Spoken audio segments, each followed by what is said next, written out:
Arithmetic progression का यह जो है दूसरा भाग है, इसको हम कह सकते हैं पार्ट सेकेंड। अरिथमेटिक प्रोग्रेशन का मतलब क्या होता है, इसका शॉर्ट फॉर्म क्या होता है, एपी होता है। अरिथमेटिक प्रोग्रेशन का शॉर्ट फॉर्म यानी जो छोटा संक्षिप्त रूप क्या होता है, एपी। ए फॉर अरिथमेटिक और P for progression. Arithmetic progression जो है वो सामान्यतः क्या है, संख्याओं की एक व्यवस्थित सूची है। संख्याओं की क्या है, व्यवस्थित सूची है, जिसमें क्या होता है, प्रत्येक जो पद होता है एक निश्चित संख्या के जोड़ने और घटाने से क्या होता है, प्राप्त होता है। जिसका प्रत्येक पद यानी जो एपी का प्रत्येक पद एक निश्चित संख्या के जोड़ने और घटाने से क्या होता है, प्राप्त होता है। तो संख्याओं की इस प्रकार की व्यवस्थित सूची को हम लोग क्या बोलते हैं, अरिथमेटिक प्रोग्रेशन कहते हैं, यानी समानांतर श्रेणी कहते हैं। तो सबसे पहले जो है क्वेश्चन दिया गया है कि अरिथमेटिक प्रोग्रेशन क्या है, तो आप अपने जो है नोटबुक में लिख लीजिए कि संख्याओं की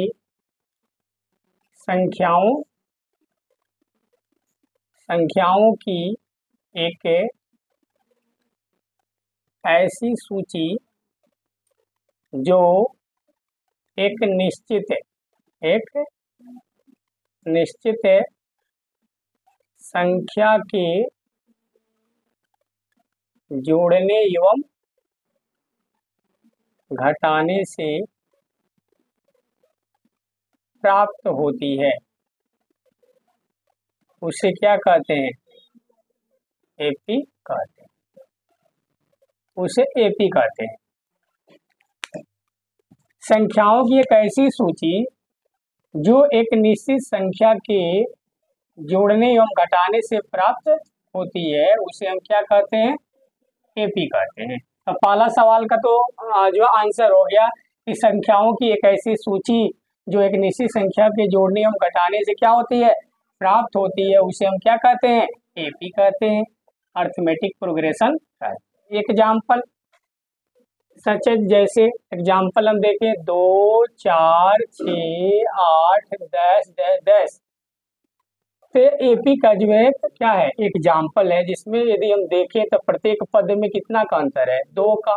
ये दोनों के बीच +2, इसके भी बीच कितना है, +2, फिर +2 और फिर +2, अर्थात जो है 2 में 2 जोड़ने से क्या मिला, 4, 4 में 2 जोड़ने से 6, 6 में 2 जोड़ने से 8, 8 में 2 जोड़ने से 10। अर्थात इस प्रकार की जो है संख्याओं की अगर व्यवस्थित सूची जो है दी गई हो, तो ऐसी ही सूची को हम लोग क्या कहते हैं, अरिथमेटिक प्रोग्रेशन कहते हैं, अरिथमेटिक प्रोग्रेशन कहते हैं। देखिए, तो संपूर्ण जो है क्वेश्चन को हल करने से पहले जो है मैं आपको एक बार जो है क्वेश्चन पढ़ के बता देता हूँ, फिर जो है क्वेश्चन को क्या करता हूँ, मिटा देता हूँ, ताकि जो है क्वेश्चन को क्या करने में, हल करने में सुविधा हो। क्योंकि ये पूरा क्वेश्चन यहाँ लिखा हुआ है जो एपी चैप्टर से मतलब इम्पोर्टेंट क्वेश्चन को लिया गया है। यदि इससे जो है आप क्वेश्चन को, पूरे क्वेश्चन को क्या कर लेते हैं, एक आध 2 बार जो रिविजन कर लेते हैं, तो आपको इसके अतिरिक्त कुछ करने की जरूरत नहीं है। फिर इसके जो है नेक्स्ट पार्ट में हम मिलेंगे, थर्ड पार्ट में, तो इसके आगे पढ़ाएंगे। तब तक के लिए जो है आपको क्वेश्चन जो है पहले बताता हूँ कि निम्न में से कौन एपी है।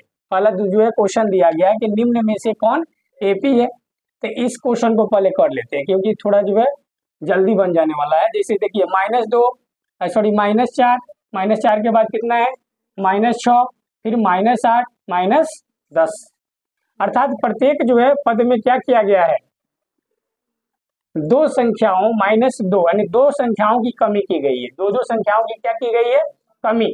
जैसे 4 में 2 की कमी करेंगे तो क्या होगा, -6 होगा। -6 में 2 की कमी करेंगे तो कितना होगा, -8 होगा। -8 में 2 की कमी करेंगे यानी प्रत्येक में -2 की कमी। देखिए प्रत्येक पद में कितना की कमी कर रहे हैं, -2 की कमी हो रही है। अर्थात जो एक निश्चित संख्या इसमें क्या किया जा रहा है, घटाया जा रहा है। तो मैंने आपको पहले ही बता दिया है कि संख्याओं की एक ऐसी सूची जिसमें एक निश्चित संख्या को जोड़ा या घटाया जाता है, और उससे जो सूची प्राप्त होती है उसी को हम लोग क्या कहते हैं, एपी। तो यहाँ जो है यदि हम इसको गौर से देखें, प्रत्येक पदों का अवलोकन करें, तो हमें क्या निष्कर्ष निकल कर हमारे सामने आता है कि प्रत्येक में क्या किया गया है, 2 संख्याओं को घटाया गया है। इस प्रकार यह क्या है, एपी है। इस प्रकार जो है संख्याओं की सूची क्या है, एपी है। इसका सही आंसर हो जाएगा यह क्या है, एपी है। नेक्स्ट जो है देखिए पहले संख्या में क्या किया गया है, +2 2 जोड़ा गया है, फिर क्या जोड़ा गया है 2, फिर कितना जोड़ा गया है 2, फिर कितना जोड़ा गया है 2, लेकिन यहाँ पर आकर 2 ना जोड़कर कितना जोड़ दिया गया है 4, फिर यहाँ कितना जोड़ दिया गया है 2।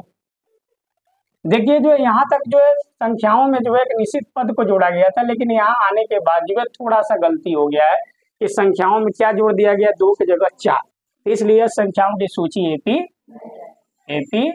नहीं है। बोलिए कोई दिक्कत। अब देखिए प्रत्येक जो है संख्याओं को देखते हैं कि रूट के अंदर 1 है, रूट के अंदर 4 है, रूट के अंदर 9 है, रूट के अंदर कितना है 16। यदि प्रत्येक जो है संख्याओं का हम वर्गमूल निकाल कर देखें तो 1 का वर्गमूल बोलिए क्या होता है 1 होता है, 2 का वर्ग √4 का वर्गमूल क्या होता है 2 होता है, √9 का कितना होता है 3 होता है, और √16 का कितना होता है 4। और तब प्रत्येक अब संख्या को देखिए, प्रत्येक पद को देखिए तो सब में कितना का डिफरेंस है, यानी 1 में 1 जोड़कर 2, 2 में 1 जोड़कर 3, 3 में 1 जोड़कर 4, अर्थात यहाँ प्रत्येक संख्या में क्या किया गया है एक निश्चित पद 1 जोड़ा गया है, इसलिए संख्याओं की सूची क्या है एपी है। संख्याओं की सूची क्या है एपी है, तो लिखेंगे यह संख्याओं की सूची क्या है एपी है। नेक्स्ट क्वेश्चन कहा जा रहा है कि एपी 21 18 15 डैश डैश का 10वां पद ज्ञात करें। डैश डैश का कौन सा पद ज्ञात करें 10वां। फिर जो है क्वेश्चन नंबर 3 में जो है बोला गया है कि 1 से 100 तक के प्रकृत संख्याओं का योग ज्ञात करें। नेक्स्ट क्वेश्चन नंबर 4 है एपी 1 4 7 डैश डैश का जो है कौन सा पद 88 है। Question number 5 -10 -4 -2 2 dash dash 34 dash dash 34 में पदों की संख्या बतावें। क्वेश्चन नंबर 6 एपी -10 -6 -2 जो है 2 में सार्वंतर बतावें। तो सबसे पहले हम क्या करते हैं जो हल किए हुए प्रश्नों को मिटा लेते हैं। तब तक जो है आप लोग इस जो है थी को लाइक शेयर कर दीजिए।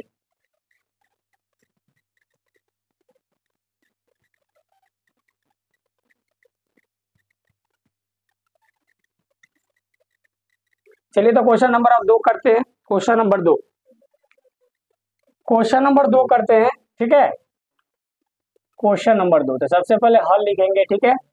एपी कितना दिया हुआ है 21 18 15 डैश डैश डैश डैश। इसमें जो ए का मान कितना होने वाला है 21 और डी का मान कितना हो जाएगा 18 - 21, ऐसा इसलिए क्योंकि A2 - A1। अब घटकर कितना आएगा -3। अब हमसे कौन सा पद पूछा गया है 10वां पद। 10वां पद का सूत्र क्या होगा A + 9D। ए का मान कितना रखेंगे 21 + 9 और डी के जगह पर कितना रखेंगे -3। कितना रखेंगे -3। तो बोलिए 21 और 9 3 का कितना होगा 27। जब 27 21 में से घटाएंगे तो कितना होगा -6 होगा। अतः क्या लिखेंगे एपी का कौन सा पद 10वां पद कितना होगा -6 होगा। कोई दिक्कत। चलिए अब मिलते हैं क्वेश्चन नंबर 3 में। यहाँ जो है क्वेश्चन पूछा गया 1 से 100 तक के प्राकृत संख्या का योग ज्ञात करें। 1 से 100 तक कितना 1 से 100 तक के प्रकृत संख्या का क्या करें जो। कोई दिक्कत। चलिए बहुत अच्छा, इस जो है क्वेश्चन को मिटा लेते हैं। कोई दिक्कत नहीं, आप लोग समझते रहिए समय लेते रहिए, जो है इसमें कोई दिक्कत नहीं है। देखिए क्वेश्चन नंबर 2 को भी मिटा लेते हैं क्योंकि 2 को तो हमने हल कर लिया। अब क्वेश्चन नंबर बोलिए कितना बाकी रह गया 2 के बाद 3। 1 से 100 तक के प्रकृत संख्याओं का योग। योग का मतलब जो है सबसे पहले मैं आपको बता दूं कि क्या होता है जोड़, यानी ऐड होता है, एडिशन होता है। इसे कभी मत भूलिएगा, ऐड का मतलब योग होता है। अब कहा जा रहा है 1 से 100 तक, यदि हम क्या करें देखिए 1 + 2 + 3 + 4 प्लस ऐसे ऐसे डैश डैश 100 को लिखकर जोड़े तो क्या ये संभव है। संभव है, लेकिन समय ज्यादा लगेगा, एक्सपेंस हो जाएगा, टाइम भी आपका जो खर्च होगा। तो इसके लिए एक सूत्र बनाया गया है प्रकृत संख्याओं का योग। प्रकृत संख्याओं का योग आप जो है लिखने के बाद ये सूत्र लिख दीजिएगा n × n + 1 में क्या लिखिएगा 2। n × n + 1 क्या लिखिएगा 2। तो n का मान क्या हुआ, यानी लास्ट वाली संख्या कितनी है 100। जहां याद रखिएगा n का मान होगा 100। n का मान क्या होगा, यदि 50 तक निकालना होगा तो n का मान कितना होगा 50। 20 तक निकालना होगा तो क्या होगा 20। अब देखिए n के जगह 100 और फिर n के जगह 100 + 1 ना बटा क्या करने वाले हैं 2, तब हो जाएगा 100 और फिर 100 में एक जोड़िए कितना होगा 101 और बटा क्या कर दीजिएगा तो अब यहाँ कै गो जीरो रखेंगे डबल, बटा करेंगे 2 से काटो, 5 दूना 10, 5 दूना